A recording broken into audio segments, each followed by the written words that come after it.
It's not just the answers, not just the quotes. It's life in the margins. It's time for CluffsNotes. Field notes.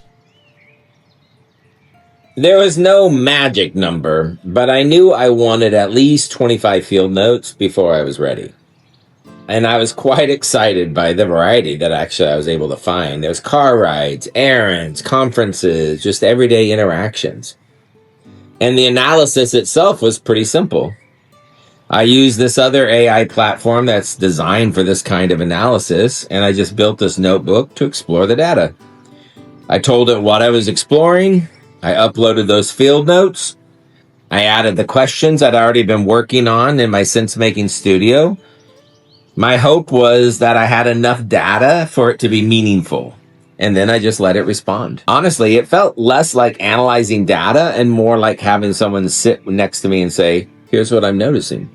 I'm happy to share some of what came out of this experiment. But I guess it's important for me that you keep in mind that these findings are really only meaningful to me.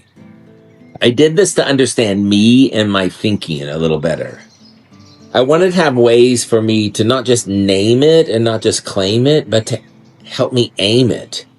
And honestly, I now have that. I have some tools to help me be more strategic in those moments when I get stuck. And I really love all the weirdness of this journey.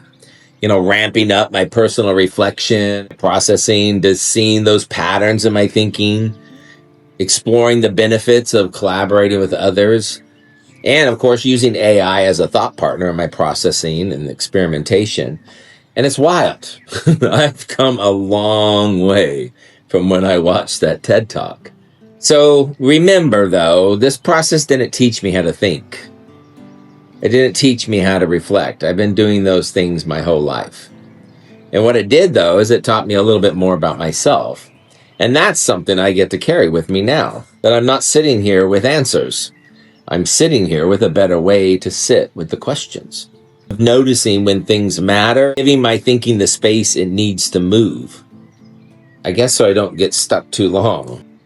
Because way back then, standing in that fire, what helped me move wasn't having the right answers. It was trusting that what I needed, more perspectives, would help me with my decision. And yeah, if you're still thinking about what you would have done, me too.